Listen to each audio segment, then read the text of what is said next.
This happens from. We don't have, we're gonna run that window last night. Yeah. The blinds are junk, and I can come get the blind. She's working Is on a band playing or something? Yeah, band. So we got that. Well, how's that working on her? I don't know how much. Maybe it was. Was it her? The heat's just not very long here. I mean, this was like loads and loads. One day ago.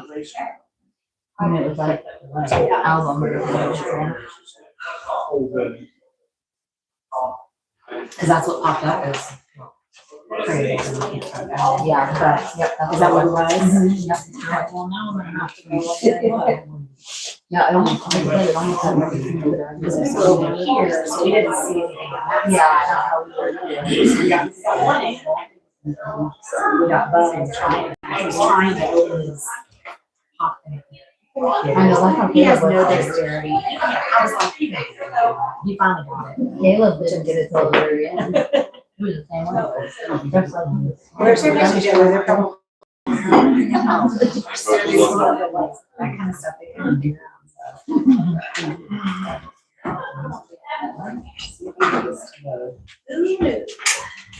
I made sure they did that too.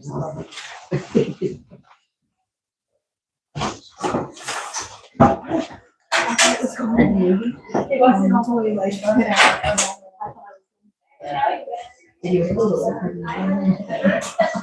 You got it. Okay, I'll look at those comments.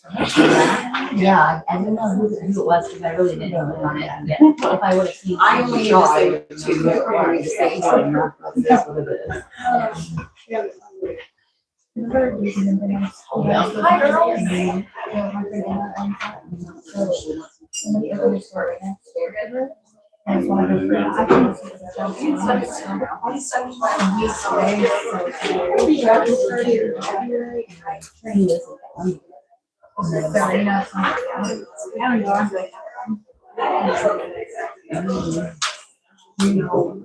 It was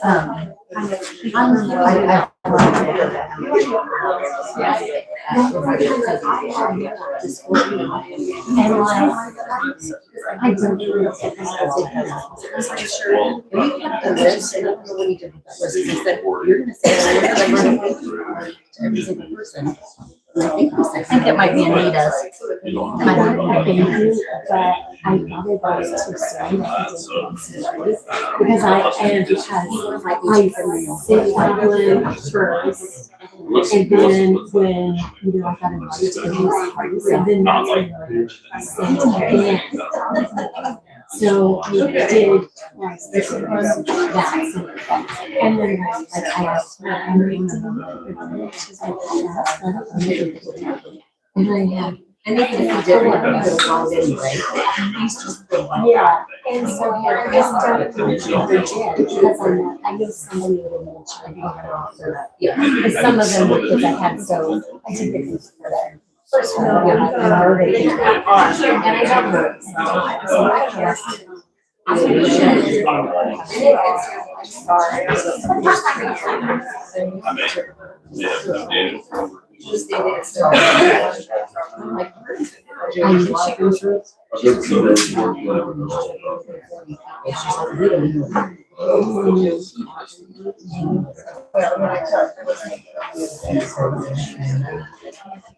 Well, anyway, she's like,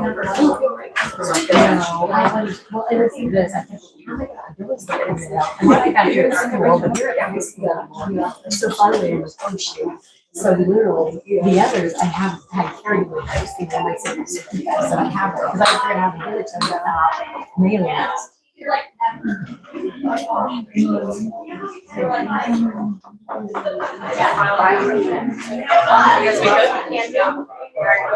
Go this way.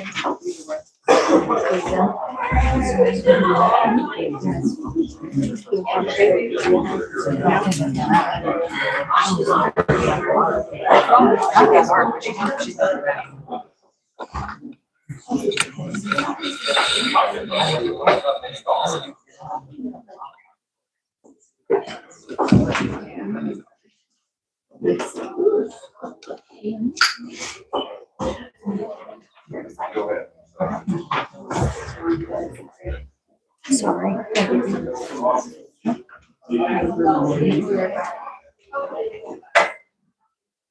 They're gonna. It's not like I have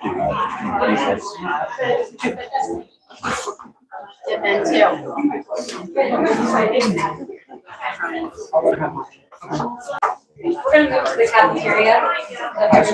At the high school, yes.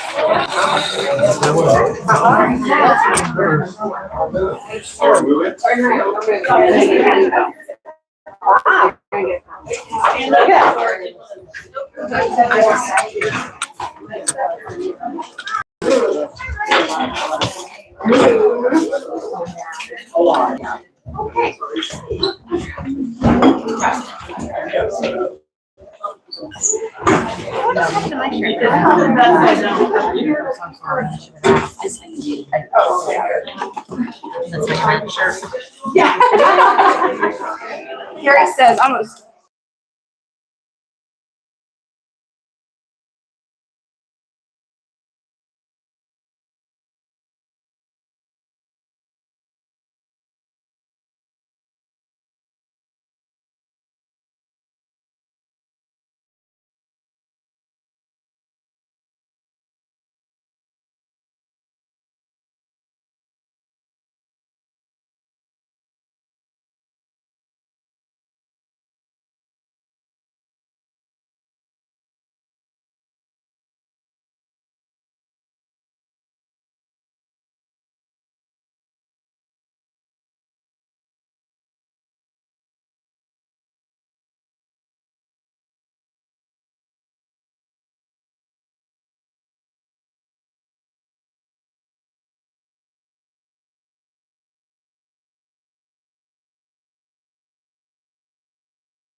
Allegiance to the flag of the United States of America and to the republic for which it stands, one nation, under God, indivisible, with liberty and justice for all.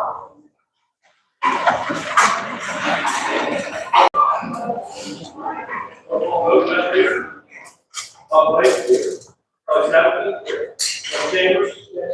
McRae? Yes. Ranger? Which last here? We have a recognition. Okay, this would be a designated portion to be used for public comment, based on your interest in addressing the board of education. Each speaker is allotted 5 minutes. We respectfully ask that you adhere to this time limit. Please direct your remarks to the board as a whole rather than any individual member. Time may not be shared, combined, or transferred. The board is here to listen to your comments. In the interest of respecting your time, board members will not respond during the portion of the meeting. As a courtesy, you will be notified by Charlie when 30 seconds is remaining. If multiple individuals wish to speak on the same topic, the board president reserves the right to limit repetitive comments or cap the public comment at 30 minutes. I would like to start out the public comment by offering an apology. At our last meeting, 2 individuals were identified during that meeting, and while there was no anything inappropriate, I should have recognized this and paraphrased that. I apologize. Is anybody else going to go first on this? I agree. Let's see.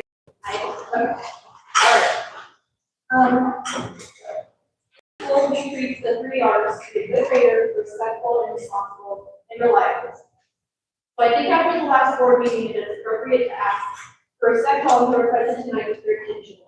There are more burning holes in the paper for our own personal gains, and notes. Let's be present with an open mind and listen. After all, that's what our teachers ask of their students each day. There's a secretary here on the board taking notes for you, and you won't miss a thing. And if you are giving your time and attention, there's nothing to this. So that being said, following the last meeting, that's not to be a keyboard hero, but to bring life to our community as one of the walls. I went to the special committee board meeting in support of all the teachers. I sat in a corner of the boardroom listening to all the teachers pour out their hearts and checks and tears, the people who are supposed to be on the same team as them. But instead, it seems that the baking meeting fell on deaf ears and scribbled notepads. I would like it to be known that I have no hate whatsoever towards anyone on the school board, like some assume from my Facebook post. I just wanted others to be aware of their actions, of who they voted for, to make pivotal and critical decisions for our children. As an alum from this school, I can confidently say there are teachers here that are more passionate about their jobs than I have ever witnessed in a whole school career here. But after what was brought to light in the last meeting, the tone of the school is quickly changing. I think many were like me and are more upset with ourselves that we just trusted that we all would work together to collaborate and make team-based decisions that would give our children the best education possible. But it seems that those moves are being made for personal reasons rather than we make for the best of interest of our children. After the last special board meeting, I sleep that night. I literally tossed and turned in my bed thinking about how it was so upsetting that the lack of this administration showed to their fellow coworkers. Where did this school go wrong? Turning your backs on one another. Someone somewhere needs to start speaking up and owning their actions. If teachers are held to yearly evaluations, let this one be mine for our administration. Your actions and what you're doing within the school are meant to be impressed with at the moment. After I walked out of the last meeting, I saw tears continue to fall, even for a whisper of, I don't want to be a teacher anymore. You are all on the same team. You're here for our children. How is anything supposed to be discussed and be resolved when all that is shown at the last meeting was a disconnect and constant eye rolling and no taking? Your teammates were pouring out their hearts, and in return, this respect is what they received. It's time we self-evaluate and do better. Check your heart and intent for your position. I'm all about second chances, and I think this could be the second chance to wipe the slate clean for administration. And for you to say, you know what, we messed up, and we should be collaborating, and we should be listening to what you have to say. You are the teachers, you are the ones that are the heart and the soul of the classroom. You know what's best for these kids. You know what kids should be placed in what classrooms and what rooms they should be placed in. You know what curriculum works and what doesn't. You know what schedules work and what doesn't. Teachers have stated that administration spent less than 45 minutes in their classrooms. This year, with the teachers seeing how their classes operate, how can these movements be justified with such little time to support the changes? You must do better for each other and these kids. You have to practice what you preach. So again, I ask, why all the moves? These teachers pour their heart and soul to our children. They have so much of their personal time and not to mention money to get our kids the resources for the education they deserve. And so why all of a sudden do we have to play chess and make teachers leave positions they held for 20 plus years with no explanation? Some of you were staff as teachers at the school for many years, and I ask you to go back to the time when you taught here. What was administration like? Did you treat each other as a team, or even better yet, family? Were you treated as an equal? Did someone ever force you to move a grade level? As far as I can remember, you all stayed in the same positions for those years. So put yourself in their shoes now. How would that have made you feel? Being forced to go teach a different subject or grade against your wishes. Other members of the board, how would you like it if the government came into your place of employment on a random day and said, you know what, today you're going to have to go to work as a pilot and fly a plane? This would probably freak you out because to do that job, it takes a trained mind and a special set of skills to be able to perform that specific job. Because like Mrs. Smith stated in the last meeting, you wouldn't pull a nurse from a unit they are trained on to go work for other units they know nothing about. Teachers, just like nurses, have a set of training skills that they studied and meticulously perfected to give the students, our children, the best outcomes for their learning. So if you know you would hate that being done to you, then why are you doing it to them?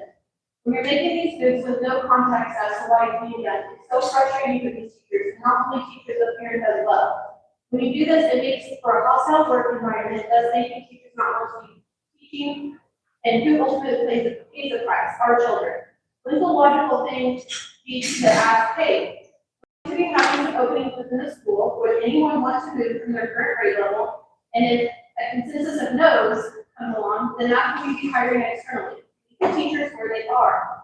Moving teachers isn't solving problems like you think it is, and if there's a reason, then let's be transparent with the teachers and parents all around as to why they're going in the direction you are. Because right now, nobody seems to understand this logic. Everyone is just as confused as the next guy. Please reconsider all of this mess that has been created. We all deserve explanations and reasons as to why these changes are taking place. Because at the end of the day, it's not the school board or the administration making these changes who's affected, but rather it's the teachers and our children who will be. Also, while attending the last board meeting, I think the icing on the cake for me was the anonymous letter received by one board member to be read to the board. It was read and a community member stated in the letter the conflict of interest that there is board member who is a spouse to administrator personnel. Valid point, but boy oh boy did that spark fire. Two board members immediately stated who wrote the letter, to which they were told the person wanted to remain anonymous. They replied, well, if you can't come here and say it in person, that's bold. That makes your letter invalid. I'm sorry, invalid? Another here in the room asked, I'm sorry, why is your letter invalid if they aren't here? Why is it a big deal that they wanted to remain anonymous? Maybe they were afraid of reactions like this and retaliation as to why they wanted to stay anonymous. All she got was a nasty stare down for limited attention, and that it was just simply ridiculous. You are in a professional position. Can you not act like that? Just sit and listen. They're not, their feelings, thoughts, feelings, and questions are valid, just like all of ours. You were present in the flesh that night. Your actions to an anonymous letter were appalling to say the least. It may be illegal to sit on the board, but that doesn't mean that it still isn't perceived by others as unethical and conflict of interest. Even if you abstain from a vote, that's still a vote that is not being used to benefit to get things done for our kids, even if it's a nay vote. There's an opinion and a discussion to be had with every nay and nay. I do think it would be a noble thing to step down from your position on the board so there would be no conflict of interest.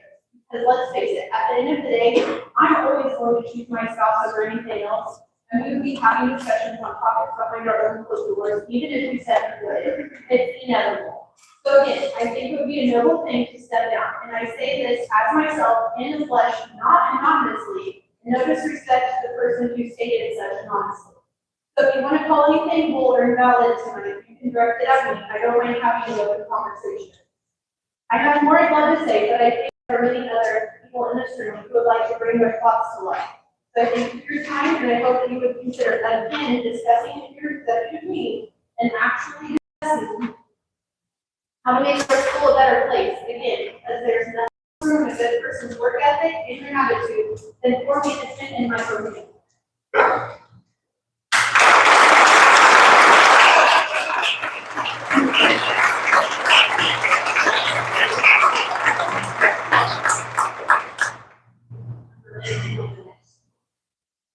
I am concerned over that, lots of especially exercise students, and I know one age is 4. The last few years has tried and been dragging to school and trying to get himself sick. And this year, he loves school, but because he has a new aid that he connects with. I get in a classroom with him, and anytime there's a new regular teacher, you know, it's somebody different, but she's able to calm, he sees the group is actually in the room all day. He isn't even pulled out to the discussion in class. And he's in that room all day, and he's getting sick, and they're able to reading table, he regulated, and I know Muhammad was able, he probably hadn't memorized, he did, it was a cold read. He was able to read. And he's doing so much progress. You should have saw him at the program. He's standing up there, singing every song and making all the movements. I'm just so proud of this little boy who was inclined and dragging this to finally love school, and he was participating. And now I hear his aid being moved. And being moved, and that his new aide is now going to be who she is with. I worked with that little lady. He worked over the letters down in kindergarten. He was reading, he came down for encouragement. I gave him the third grade book, he read it. And it's hard, hey, let me say I'm giving an AR count. He read the book to me, took the test, I'm like, well, you failed that. I mean, that's so great, you got it all right. I'm like, oh, he's a good reader. He's a very smart boy. He has more trouble than him all during the classroom. He has other social skills that he has issues with. And his age now being taken away from him. And that he also tells us what is going to be, and he's got routines. Well, do you think that he's had this in his kindergarten? Do you think he wants a stranger now taking care of his afternoons? I'm like, how can you do that to these kids? And I'm not saying just like the teachers. You're very big experienced teachers who know the curriculum, know how to work with the kids, and you want to put them at a grade level that, you know, it's going to take them 3 years to get everything they need to do the best they can. And another 3 years are on, then you're going to have another teacher come in. I feel like your job is to make sure the school is financially stable. And I feel that these moves isn't changing that. And make sure you are providing the best education for our kids. But I feel like these moves are not. If a person or a teacher they wants to move, yeah, I would agree with that. I mean, I don't know who makes a decision with one person who people decided to move to anything. And I heard that you guys said, well, you can't do anything with this. Principals decided that this is what's going to happen. Well, you hire everybody in the school district. So I'm asking you to at least say, wait a minute, maybe we need to think, is this what's actually best for our students? Because I feel like these that are losing their aides that they work so well with that they may end up going to the outside. They may end up going to life when they're able to stay in at Cumberland in the classroom that needs they need. I just ask you to consider, when you have kids and grandkids, would you want that to happen to your child when he's fun and happy, loves school, comes in? I mean, it's just to see how participate. Someone like that, and then now you're able to go and have to pay extra. You know, these kids, they are having another great teacher. That's an adjustment. Anytime there's a sub, it takes those kids an adjustment to get used to. And when they have someone they love and trust to help them get through that, that's important. Anything that's important for our kids to have that. Anyway,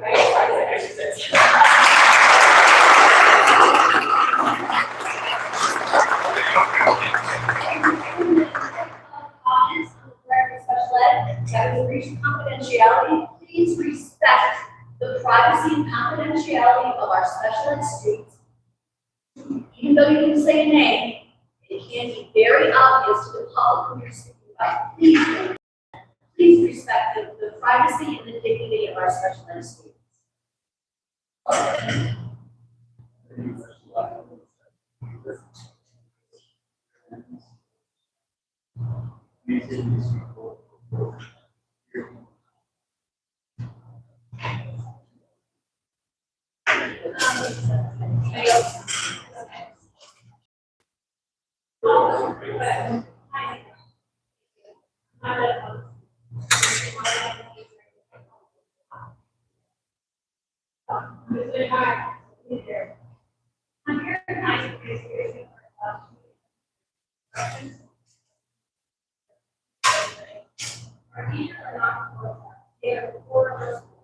They are trained professionals. They are the ones directly responsible for the daily habits, social intelligence, and continue care lessons, but they are not being they are not being some cases they should never be afraid to do that. They should not be well acted for shared professional and not collaboration, private control. At the same time, teachers are being told how to their concern. Some cases, case by case, little flexibility to adjust instruction based on community. That may look like consistency, practice, to produce special judgment, very middle of our students. And we are seeing the results. I continue to hear concerns that still come from version. When teachers are constrained, rigid case certain instruction, how do you try to not only that? We are not talking about minor. They're talking about other teachers are actually the best educators I have growing up, not the minor experts. They were the ones that were really being great. Related or opportunity or outside or not. That experience is like the shape how I see, however,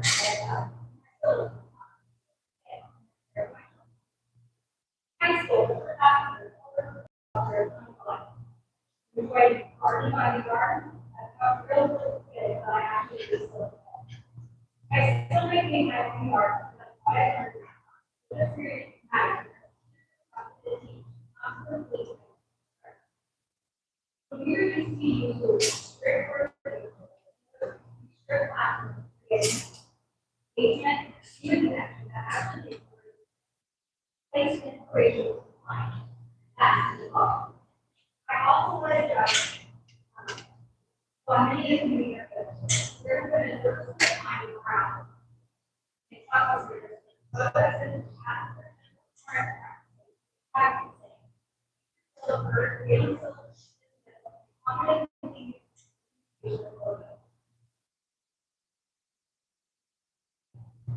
want to go to the greater. I really that would be great by community here. That's my that's not also role asking to see information you are elected by our asking and ensure accountability. That is the advantage of me too.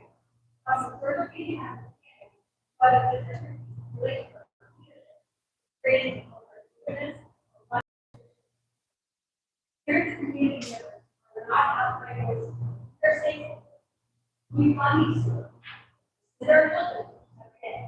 And we have every right to question. There's not long in the history. That's not long. It belongs to the community.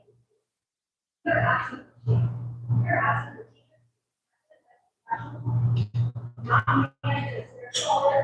You're asking for energy. You're asking for accountability, not.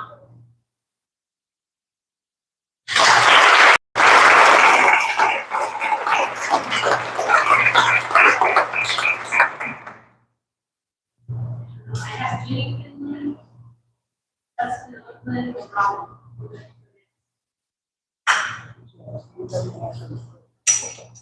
Okay. In 2019, there were 5 support staff that were unexpectedly moved.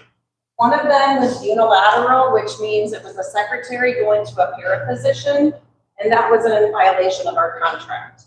And I feel like from that point on, it's just been a vicious circle. During this point, our character was defamed and a grievance was filed.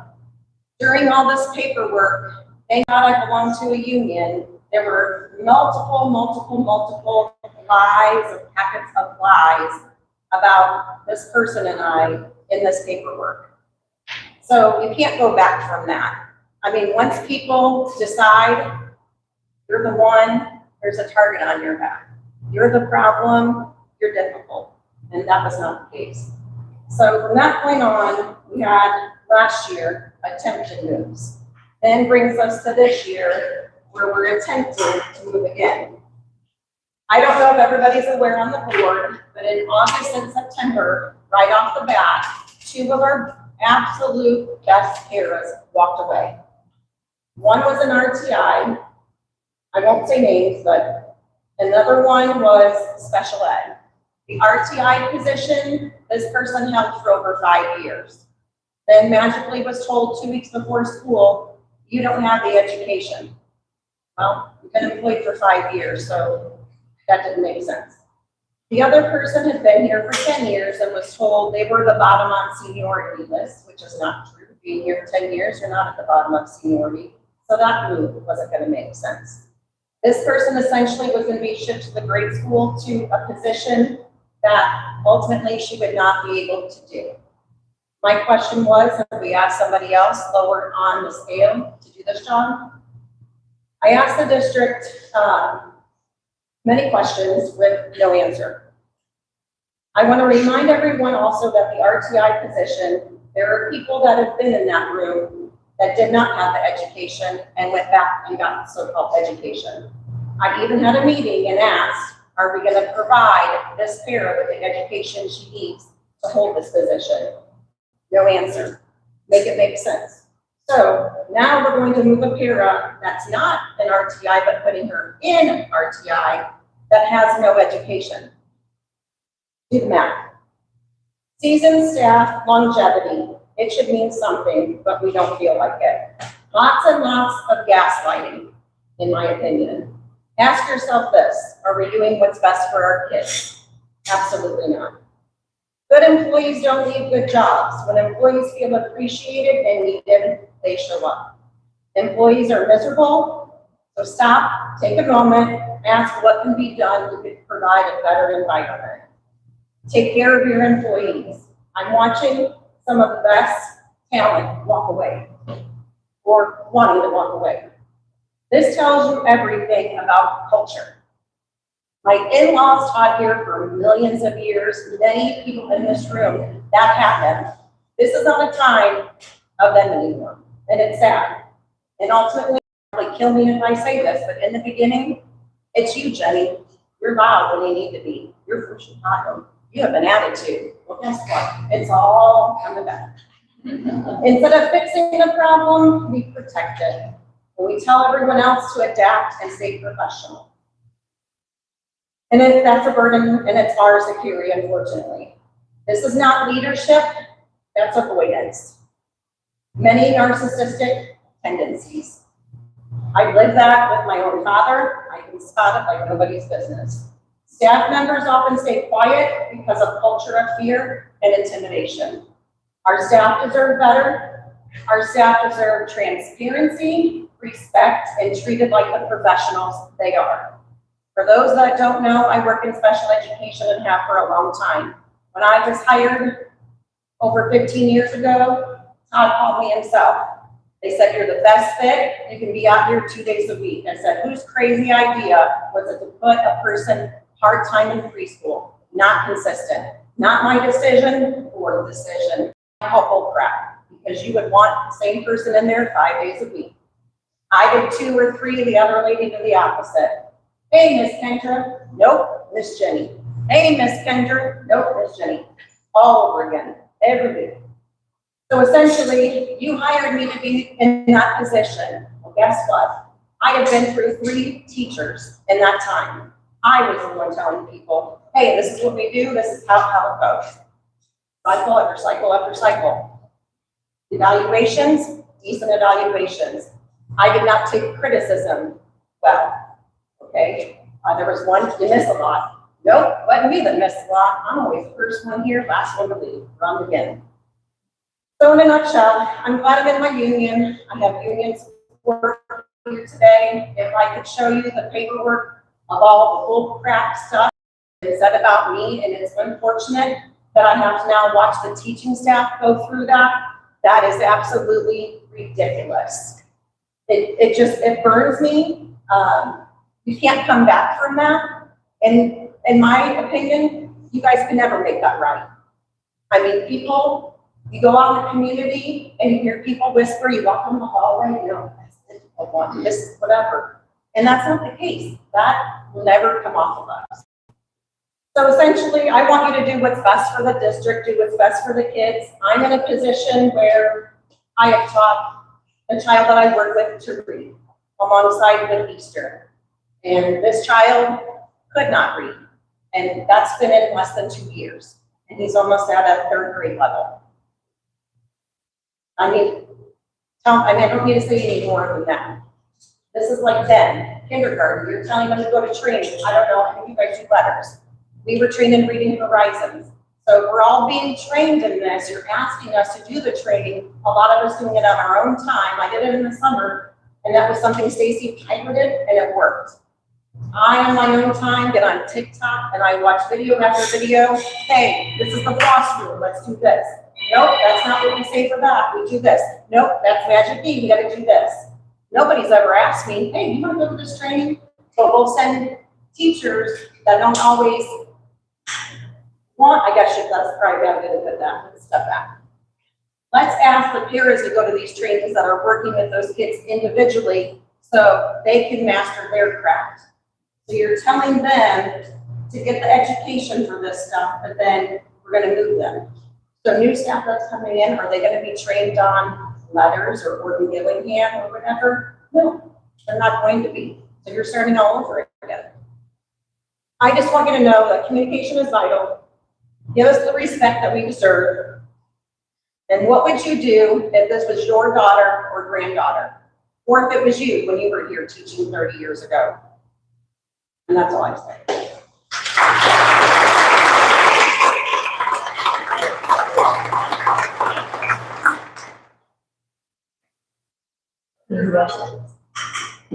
Sure, I'll go next. Hello, everyone. I realize most people in this room don't know me. My name is Robin Twidwell. I am a UNISERV director of the Illinois Education Association. So I help support both the teachers and the support professionals who work in Cumberland District. I'm actually not here tonight to talk about people being shuffled. I have another reason to be here. And I would like to address this to the entire board, as well as everyone that is in this room. I think I need to make you aware of a situation that is deeply concerning to me.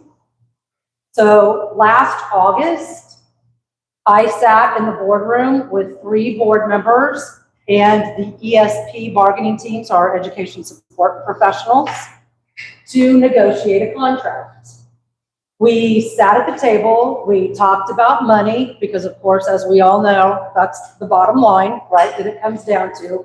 How much money will we be paying for our bus drivers, our secretaries, our teaching assistants, our custodians, right? So part of that conversation was around bus drivers and the struggle that Cumberland has been having in hiring bus drivers.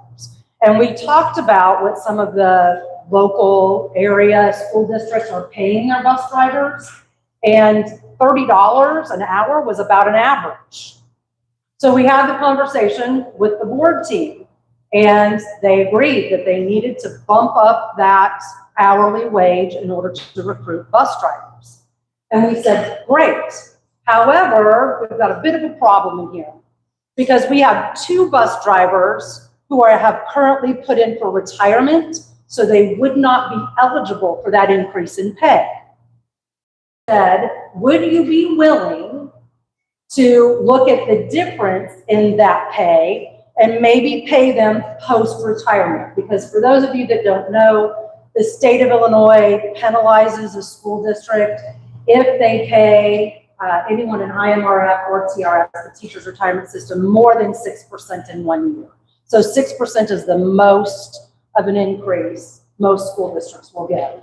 Well, needless to say, bumping to $30 an hour was significantly more than 6%. So the district could not pay the 2 bus drivers that amount without a penalty. So we said, all right, let's problem solve this, right? How about if we pay them post-retirement, after they've retired? And the conversation at the board with the board was, that's definitely something we can consider. Great. So we go on to have more conversations about wages. The board recesses, they go back, they have a conversation, they come back to us and say, this is our best offer. Our team talks, and I specifically, and I'm going to name someone here, looked at Wes in the eye, and I said, does this include the payout to the 2 bus drivers post-retirement? And he looked me in the eye and he said, yes, it does. And I said, don't shake your head no. I'm sorry, there are 6 union members sitting in here, and I would like to thank 2 other board members at your table who remember the conversation. And we have it here in writing. And we have it, we do. We have it in written notes, okay? So I said, all right, if you agree to the post-retirement payment for the 2 bus drivers, we have a deal. And Wes said, we have a deal. Looked me in my eye, shook my hand. Okay? Then I catch wind, did you know, Robin, the board is now saying they're not going to pay those 2 bus drivers that difference in pay. And I said, what? So I approached Mr. Houchin and I said, I'm hearing some rumors that they're not going to pay. And we have another problem. We figured that amount of money on a driver driving 4 hours a day. After negotiations was over, we realized one of the drivers drives 6 hours a day. So we were like, uh-oh, that means that driver's getting shorted money, right? So in an effort to be collaborative, have a conversation, I said, can we go in and ask for a little bit more money for that bus driver who drives 6 hours a day? And Mr. Houchin said, sure, I'll take that to the board. Why don't you write something up that the board can sign and I'll send it to them. And I said, that's great. So I did. This was last October. So I sent it, crickets, or nothing. Got nothing back. Sent something else to Mr. Houchin, and he said, well, I presented it to the board, but they did nothing with it. Okay, so I sent an email to the board members and I said, we agreed to this at bargaining. This was a verbal agreement. We might not have gotten it in writing yet, but that's what we were trying to do. Did I get a response? Nothing. I send a third email to the board and I said, I'm not heard anything back from you. What is happening? No response. Still no response. You know what it took for me to get a response? It took an attorney contacting the district attorney, her name's Kathleen Gibbons, to get a response. Kathleen sends me an email and says, I have spoken with each of the members who are on the negotiations team, and they all say they have no recollection of any conversation taking place. And I responded to her and I said, wait a minute. We agreed to this. Here are our notes showing we wrote it down. We all on the union side wrote it down that that was what was agreed to. And now they're saying they don't remember. So I respond back to Kathleen with that. She sends something back to me. Well, I guess I spoke to them again, and I'm really curious to know. I wanted to ask the question of the 3 board members who were on the bargaining team, if you have spoken with Kathleen Gibbons in the last 3 days, because she says she has spoken with you personally. I know they're not going to answer that. My guess is no. But anyway, now they're saying, she comes back to me and she says, well, they do remember that something was brought up about a post-retirement payment, but that was it. It was never discussed again. Nothing was agreed to. I do not make this statement lightly. I realize most of you in here don't know me. I don't make this statement lightly, but to have board members, one in particular, blatantly lie and say that conversation did not take place is appalling in my opinion. And I think as a body in this room who elects board members, you need to be aware that you have board members who, number one, don't respond to requests, especially from the union, just asking for clarification. I probably would have been willing to deal with a response back that said, no, we didn't agree to that, or we need to have more conversations, something, right? Give me something. I got nothing. But the fact that I looked someone in the face and said, does this include the payout to the 2 bus drivers? And you said, yes, it does. And I said, if it includes that payment, then we have an agreement. So look me in the eye and shake my hand, and then later come back and say, I don't remember that. I don't remember that. That is incredibly disturbing. It's not a large amount of money, just so you know, $3,200. It's not any kind of amount that's going to break this school district. It's not going to break them. But for the 2 drivers who have been here for many years, over 25 years, that's make or break money. And how fair is it that those bus drivers continue to drive, making significantly less money than the new hires who came in at $30 an hour? You need to make this right. I don't know if everyone else on the board is aware of what happened. I certainly hope the 2 other people on the board who were at the negotiations table will step up and say, oh, we did have that conversation. We did talk about $3,200 for 2 bus drivers. but you need to make that right. Thank you for your time and for this.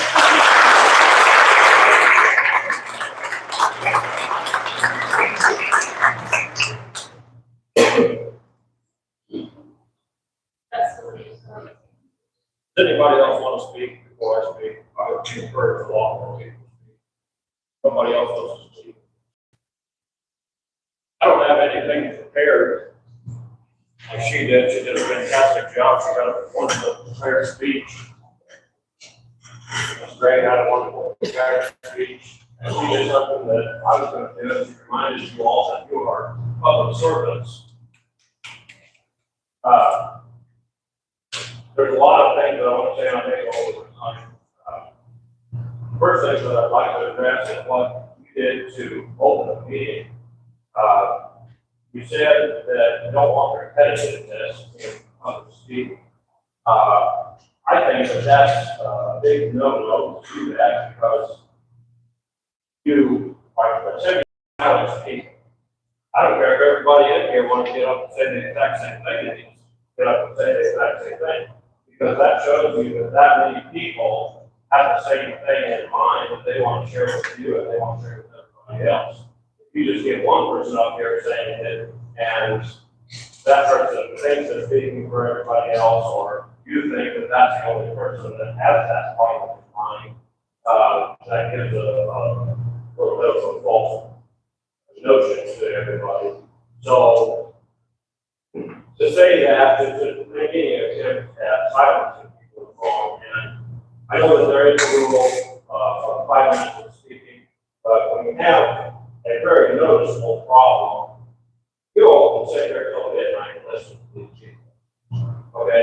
A school board member, I feel, is one of the biggest and most important positions in a county. It's not just a once every 30 days, come to a meeting and sit there, do 30 minutes of work, and then go home and you're done. The kids depend on you, they depend on us, and they depend on the teachers, they depend on everybody to do the due diligence. And so if you have to give people some extra time to speak, they give them some extra time to speak. The next thing that I wanted to address is the, what you said about you made an apology that some people's names were mentioned. And then all of a sudden when it's turned back around, you wanted names mentioned out here. You called people cowards for speaking anonymously, or you reprimanded them and saying that there's some sort of breach. So which is it? Do you want names mentioned or do you not want names mentioned? I can't blame people for speaking anonymously, sending anonymous letters, because they are afraid that they're going to lose their jobs. People are afraid they're going to lose their jobs. I encourage them not to be afraid. I commend those of you who have boldly spoken, but there are some people that are not confrontational and they are afraid of being backdoored. Unfortunately, I've seen that happen firsthand. So, with that, you got to make up your mind. With this whole ordeal that's going on with moving teachers around, when a teacher goes to school or when they come apply for a job, they're applying for a specific job. Somebody else can change them to a different job. They're not prepared to write a fit, they may not be qualified to do that, move that position. I feel like I don't know, and I really can't even ask you because you said yourself, I'm going to answer. It's also wrong, you should answer. We've got plenty of time. You should be able to answer some questions very publicly. But I feel like there's more to this story that's not being shared with everybody. I feel like there's a lot of hidden agendas going on here. Favors being done amongst each other, or for somebody you know closely that may not be here. And it all seems to be against all of us, all of these people. So just to get a really good, clear, to the point record of how you all are doing, I want everybody who's in here to raise their hand if you came to this meeting tonight board that they're doing a great job. Did anybody here come to tell the board that they're doing a fantastic job? Who came here because they're irritated, angry, upset, or concerned that the board is not doing a very good job? Raise your hand. I'm one of those people. So that gives you a very clear record of why everybody's mad. Because some of you, I'm looking at you, I watch all of you, but everybody else though, you seem to have a confused look on your face. Certain people say certain things, like, well, why they say it? Well, yeah, you do know why they're saying that, and this gives you reason why they're saying that, and how many people are mad at you. As far as the conflict of interest that was brought up, and I'm the only person out, but I'm just going to say, as a couple of other people have said, that when there's a conflict of interest and there's a person on board or in administration that has a relation going on with somebody else, one or the other has to go. And it's not a personal attack on either of those people. It's got absolutely nothing to do with being vendetta or anything like that. One or the other can't be here. I'll give you a good example. When you look at the sheriff's department, if you're on any position with the sheriff's department, it's in handbook, you're not allowed to stay or have any sort of relation with somebody else in the sheriff's department. A couple of reasons that I just gave off the top of my head is one might cover for the other if something bad happens. Okay? Or one might vote in favor of the other receiving funds, so they monetarily would get favoritism. Okay? These are just a couple of quick little examples. So the thing to do, a person of integrity would simply resign. It's in the best interest of everybody. And again, it's not a personal attack. It would be said and or required of anybody in that predicament.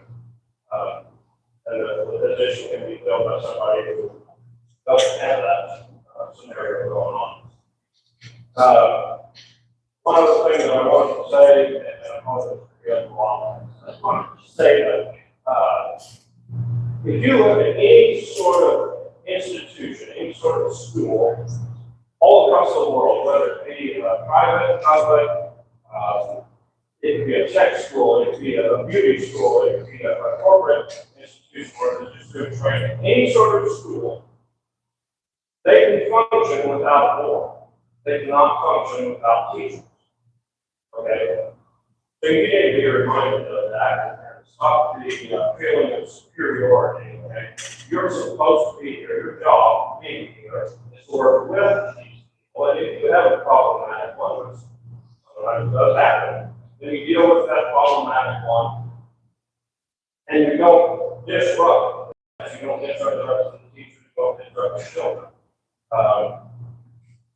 Another thing that I noticed was pretty disheartening. When everybody was speaking, no matter what subject they were speaking on, all of these people clapped when they were done speaking. Not one of you. It's as if you don't appreciate what's being said. So, regardless of how you feel about what's being said, you ought to show some respect. Very few of you are taking any notes. Some of you are just looking up at the ceiling like this is a waste of your time. If it's a waste of your time, get up and leave.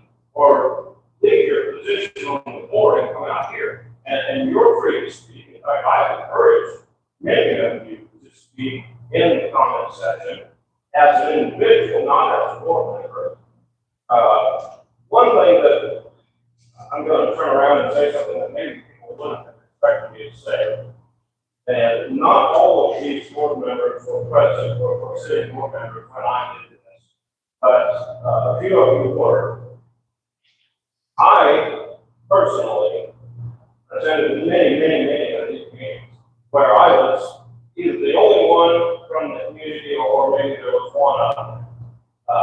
There wasn't this big group of people. We didn't have to come over here to the cafeteria. We sat in there or done 15 minutes because the attendance was that poor. And so what I did is I proposed to the board on record that there was problems going on when we go back to there's problems going on where, again, the board was being looked at in a bad light, and there was some grievances, teacher morale was bad at that time also. And so what I did, and the public was irritated. So what I did was I proposed that the board, write into their budget, or approve somehow, that they incentivize teachers to attend these meetings. And I specifically said you cannot require the teachers to attend meetings, but it would be a win-win-win for everybody to incentivize them to attend. It would help the teacher relations with the board. It would help us see that you people are making a good step forward in being transparent with the teachers.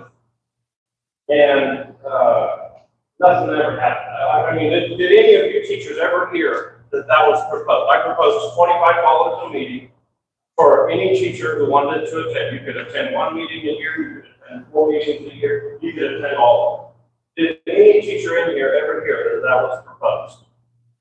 Not one of you. Not one of you heard that that was proposed. That this board incentivized you to show up so that there could be better, more clear communication between the board and the teachers. No, nobody knows about that. Why don't they know that? Because y'all aren't doing a good job.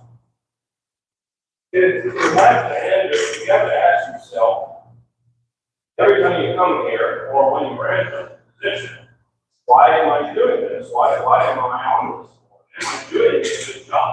And if I'm not doing a good job, I need to step aside and allow somebody else to do it. Because ultimately, it comes down to the students. You have to please the taxpayers, you have to please the teachers, you have to please the other faculty members, you have to please anybody and everybody. When she says bus driver, you have to please everybody. But also, the main goal is the children, because they are our future. So if you're not doing a good job all around, you don't feel you're doing a good job on the majority doesn't feel that you're doing a good job. And we got to that point real quick when I showed you the show of hands, don't feel you're doing a good job. You have to ask yourself, why are we still here? Is there somebody better that can be in this position? And I think that is clear, and some of you all just, I won't point fingers and say your names, but some of you have some things going on outside of this board that make you, in my opinion, unfit to be in any leadership position. You need to fix your own stuff going on instead of being here and step aside and let somebody else do it. Because you're not doing an effective job. I don't know where we're going to go from here. I don't know what the solution is going to be. I don't even know what the rest of the meeting is going to be. But clearly, things need to get better, and you people are outnumbered. So try to take everything in mind that everybody has said here today. I'm glad to see a couple of you are now taking some notes. More of you need to be taking notes. But you need to listen to what's being said, and if you're not doing the best job you can possibly do, or somebody else is doing a better job, just do the respectful thing, and that's all I have.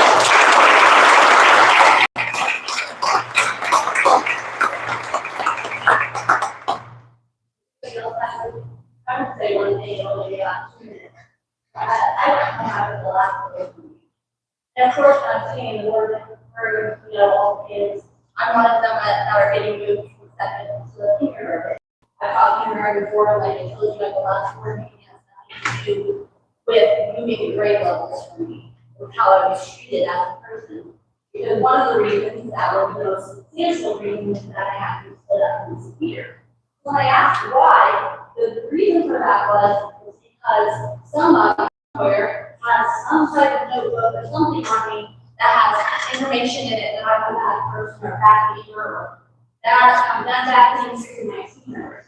But the funny part was when I got home that night, I was thinking about this anonymous letter, and that the two of you got very upset that it was an anonymous thing that was happening to you. You called bullshit because nobody signed your name to it.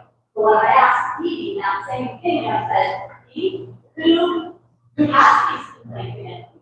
You know what she said? She said, I can't tell you that. They wouldn't want their name to be known. What's the difference? That's what I want to say. What's the difference? What's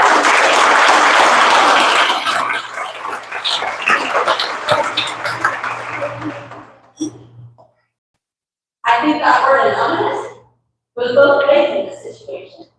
I had my character training. I had people, I've been sleep at night because people are talking crap about me. And I've been here for 25 years.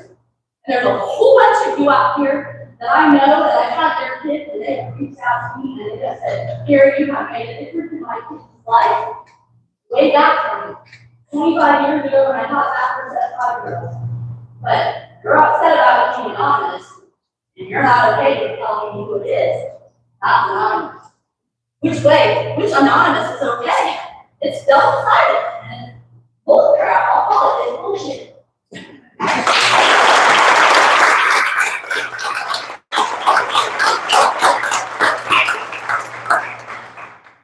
Anybody else have anything? I'm gonna make sure I just wanted to bring it up. I have a 6-year-old boy. Oh, it's not, sorry. It came to me earlier this week. I'm so long. And he left her, like, he can tell that there's something going on.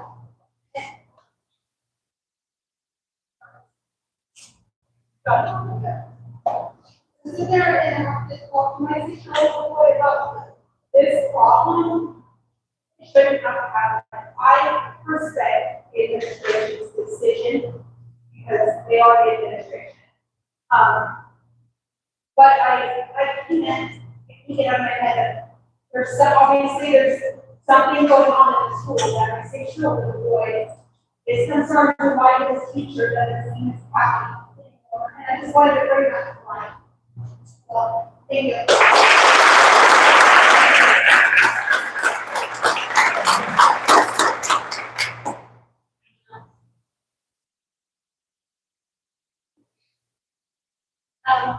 I do have something I would like to say. Final, as a board here, we're supporting our teachers, students, administration, and the broader community, as well as fulfilling our responsibilities to one another. We strive to ensure and no purpose overlook in our efforts. We also recognize, however, that not every decision we make will align with everyone's expectations. When that occurs, it should not be interpreted as a lack of support, but rather as part of the responsibility we bear to consider all perspectives and act in the best interest of the entire district. We are fortunate to have highly skilled teachers, each bringing strengths and approaches to the classroom. These differences are part of what makes them so effective in their roles. As a board, we provide direction to the superintendent, in turn guides principals, and then they support and guide. We have been aware of the ongoing challenges within the elementary level, including institutional staff. We want to acknowledge that it is not a new concern. It has been present for several years. The board has made efforts to address and reduce these pressures. You guys have anything about it? Though we recognize that we have not fully identified what that problem is, we're trying. We remain committed to working with better understanding these concerns, develop thoughtful effective. Can I make one more comment? Can it be noted that I'm being denied to make another I comment? need a motion to approve. You need to resign. You need to resign. Oh, we need to go. You're gonna stand back up this crap. To deny a person. You don't know what's going on. Right here in front of everybody who's already fixed all. You're making it worse. All right, the mind made. Yeah. The mayor, Blake, second. Yes. Vice Chambers. Dr. Mackers. Yes. Okay, board administration. about graduation thoughts. Graduation. Also, there was changes. You know, I saw good changes, not bad for, but, and recognition, the 8 students that went to the military service, the whole crowd, standing ovation, and the same national anthem, on part of kids. Always really, really nice.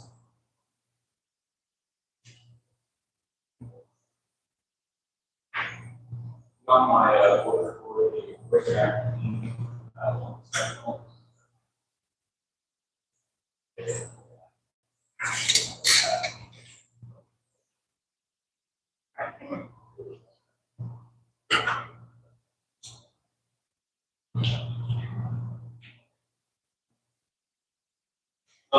just because.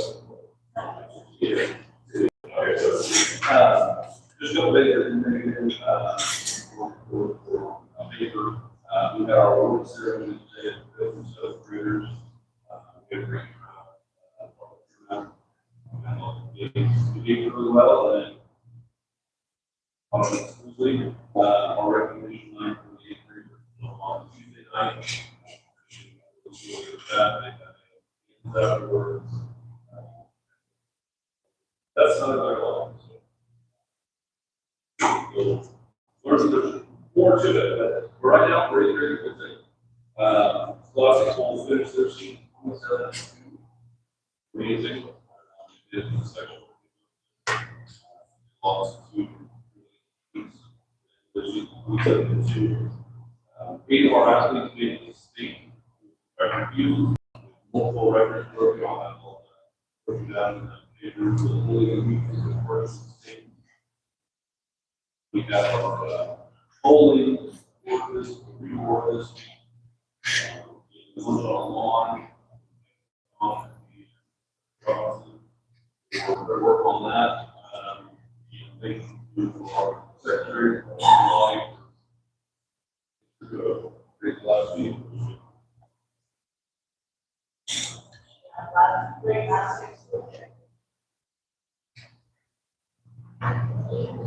Yes, Miss Jessica Kirsch is down in the audience. We're yours. All right.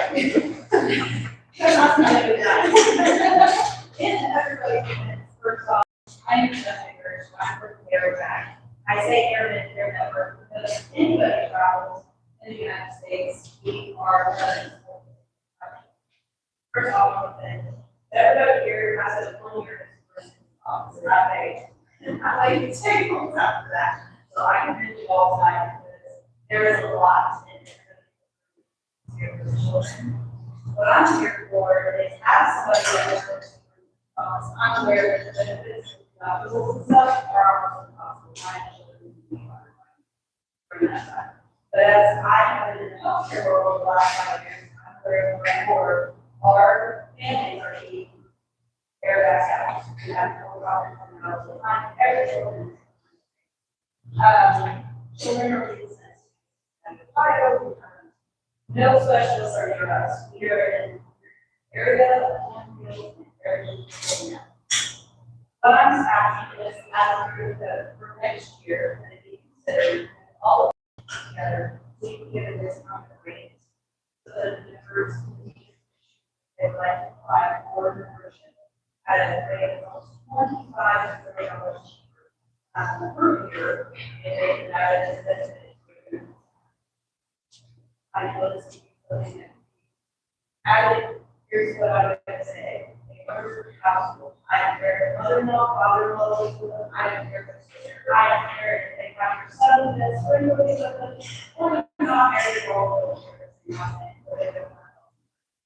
as somebody that watched it last month, I've had my meeting here back out. Years of just never did. Like I said,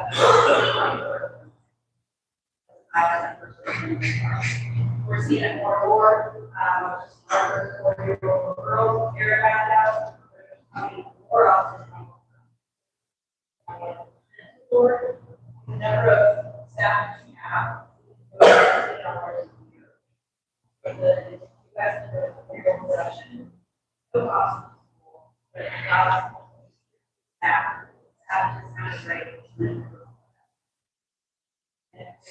Next year, the one for August. They'll come back and so we're having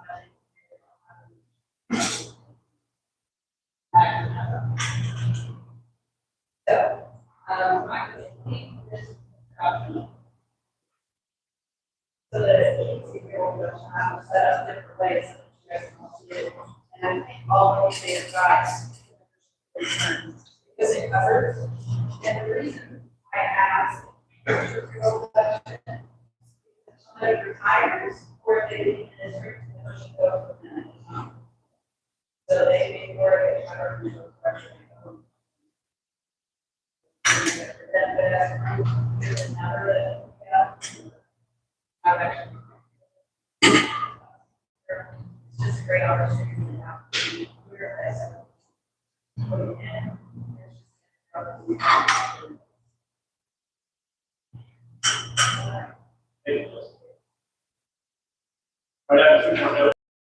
Budget Finance Committee, the operating staff and readers, down Monday, the second floor. We're going to look at budget amendments and begin to look at the budget for the next year. Have some expenditure percentage for you through the month of April. So after April, keep in mind that your 10-12 away, just 83% away from expenditure budget. So numbers looking at there for ed fund, we're at 8.92%. Again, we're here to stay below 83. For O&M, we're at 84.47. For transportation, we're at 96.74. For IMRF, we're at 87.84. Sales tax, 22.93. We've spent zero out of working cash. Tort, 76.47. Health life, 63.73. And overall, we're at 77.57%. All the funds combined. So just to give my budget finance committee a heads up, we're probably looking at amending 3 of those fund balances. No surprises. Those 3 fund balances are going to be out of debt. We're just paying that payment. We have a report payment in June. We're seriously on. So we'll have that payment in June. The levy year does not have subsequent funds in there. So we'll do that. Fund 40 is transportation. As you know, this first services has been quite expensive. And Fund 50, as you know, is IMRF, and fund balance of excessive funds in there. So we pay that fund balance down. Those will be the 3 funds coming your way. I have an update on the Buildings and Grounds Committee until last Thursday. We have representatives from Sarah on site. They presented several project proposals, provided an estimated cost for 3 very high priority areas of work. And at your place right now, you do have a packet. I will call that kind of an appetizer because we do have a board retreat coming up July 6th, 2 o'clock in the unit office. We'll start there. We're going to talk about some of these high priority areas during the retreat. We're going to take field trips. I want you to see some things in our facilities, in our buildings, and things to look at. Roofs, entry doors, flooring and plumbing will be amongst some of those higher levels. This summer, we are doing some tuck pointing, some tuck pointing on 4 roofs. That has not been done, to my knowledge. We tuck pointing before we put on a new roof instead of putting on a new roof. As a lot of the faculty members out here can probably tell you, when range of floors, and we have a lot of them in the building. So, need to start looking at that. Entry doors as well. We have several main entry doors and double doors in both elementary and high school that we have elements getting into various locations of the doors. Remember, the main entry doors for elementary and middle school are going to be replaced this summer. That's going to be quite a big project. Flooring and plumbing is a very high priority as well. In terms of flooring, our elementary school library needs a special statement, and previously carpet was laid over that tile, but I cannot put the pay the farmer. My custodian for being school in there, so that carpet. I don't know what kind of pieces on there. That there is asbestos, it is asbestos, and tile. So we need to look at that. Plumbing is an issue. As you know, water quality in the area is not the best.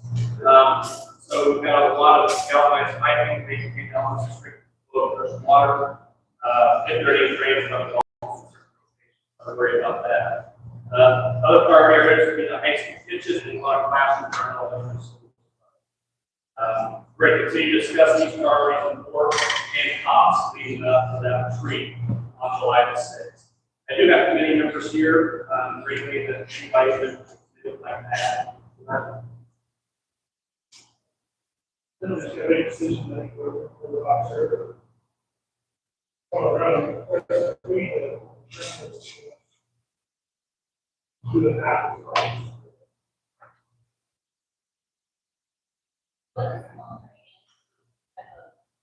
That's what this is.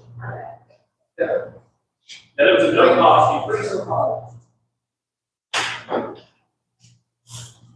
Okay. And the last thing I have, it's getting close to that time of year again. It's going to start thinking about the annual school board conference. I had the pleasure to go with Mr. Blake this time last year. It was a good conference, a lot of things there.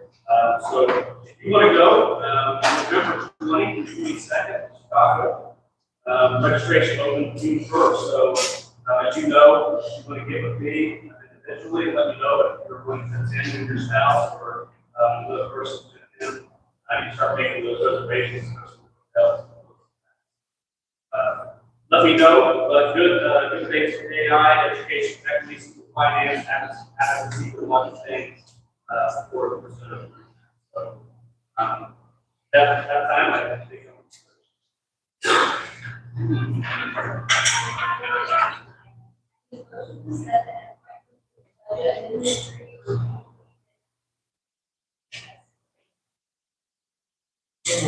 first by John, second by Bob. Joyce Abington? Yes. Wes Chambers? Josh Knox? Yes. Beth Landry? Rick Lapp? Beth Reader? Yes. Bob White? A motion to approve the annual update revisions. This year. Motion by Wes. Second by Charlie. Wes Chambers? Josh Knox? Yes. Beth Landry? Rick Lapp? Yes. Beth Reader? Yes. Bob White? Charlie Sapp? A motion to approve the second policy. First by Bob. Second by Landry. Rick Lapp? Beth Reader? Yes. Bob White? Charlie Sapp? Yes. Wes Chambers? Josh Knox? Beth Landry? A motion to approve the 2026.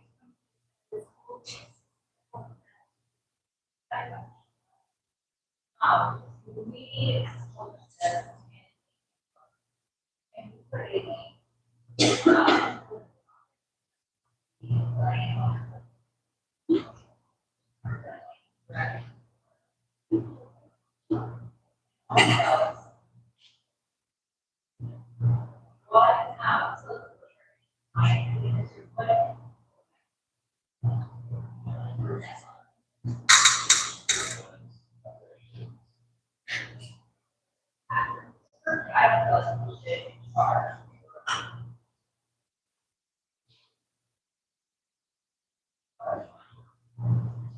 Well, there are certain classes that I like, grades, I can't.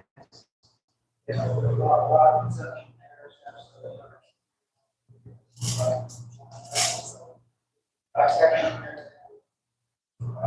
I look at that. I don't read financial firm, but once there is one and correct. And our being agreement, science, I don't think that.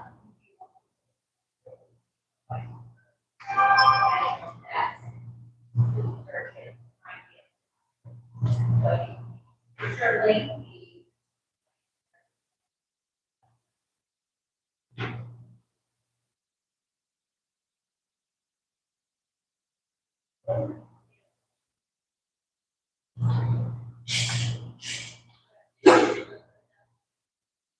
Can you guys speak louder? It's really hard to hear you in the back.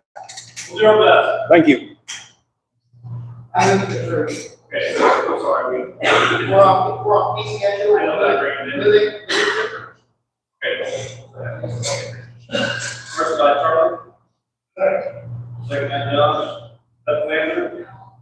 Rick Ladd. Beth Reader. Yes. Bob Blake. Clay Sappington. Yes. Les Chambers. And Josh Master. Yes. The motion to approve the Nielsen transportation request for the United States Summer Program.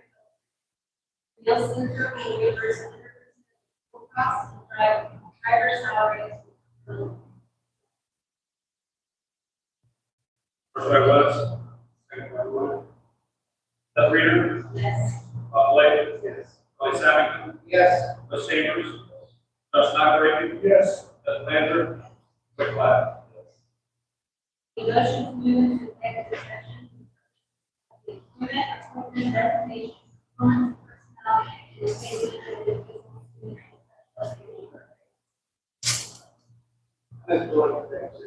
First by Charlie. Second by Josh. Beth Landry. Rick Ladd. Beth Reader. Bob Blake. Clay Sappington. Yes. Les Chambers. Josh Master. Yes.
Yes.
Yes.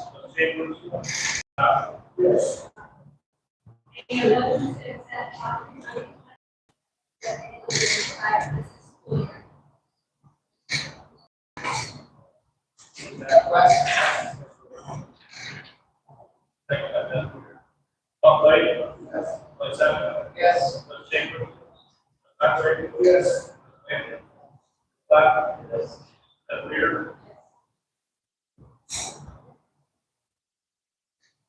Even though she would set, you know, and